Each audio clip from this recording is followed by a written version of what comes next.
Peter Line was killing this hip like it was Laura Palmer.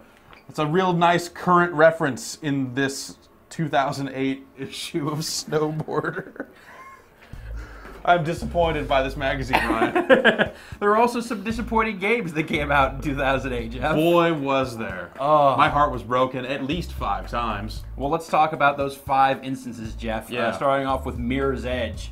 Pretty high concept, pretty ambitious effort from DICE trying to make a first-person parkour game.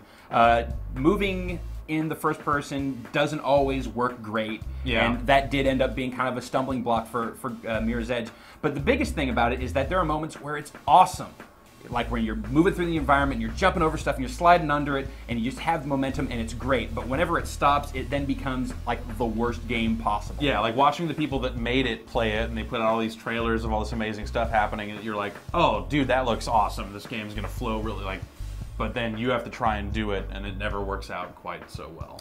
Mercenaries 2: World in Flames, sequel to Mercenaries: Playground of Destruction. Oh, what a bummer. The first Mercenaries was kind of a sleeper for me. Like I didn't expect a lot out of it, and it ended up being like this really great variation on kind of the open world format, taking it to this crazy military reality. In the first one it was in North Korea, and the second one is in Venezuela. It takes it to South America, and it seems so promising. This is a game that we saw a lot of prior to its release, and it always showed really great. Yeah, it always just looked amazing whenever you saw like a 5-minute chunk of it, or played like one mission or something like that. You're like, wow, this is, if it all comes together like this game's going to be amazing. And explosions that are just incredible. Yeah, terrific. Just like a huge arsenal at your disposal to call in at any time. But just the gameplay just never came together. Like technical problems abounded. It was repetitive voice stuff from the announcer lady. Oh man. Just the missions that you would take on, the quality of the graphics, just the overall frame rate was a real big problem. Just a real big bummer with Mercenaries 2. Mm-hmm.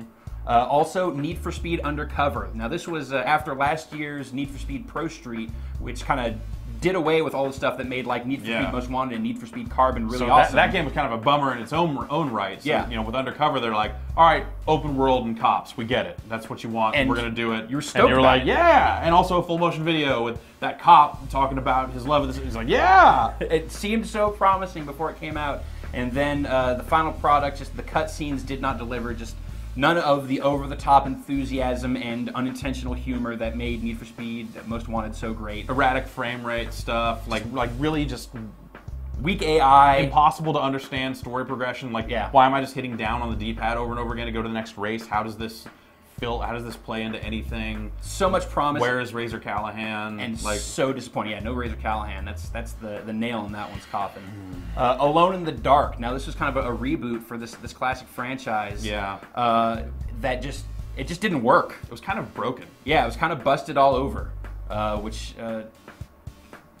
Edward Carnby cursing up a storm, like that's just like one of those transported into the future so he can curse more. Just a lot of design decisions there that just didn't make a whole lot of sense. Yeah, none of that stuff came together very well at all. And lastly, SOCOM Confrontation.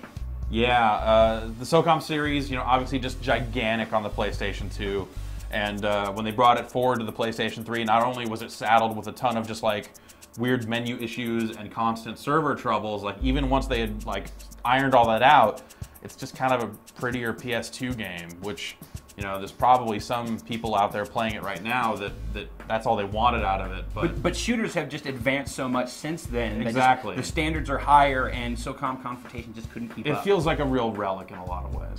So those are our big disappointments for 2008.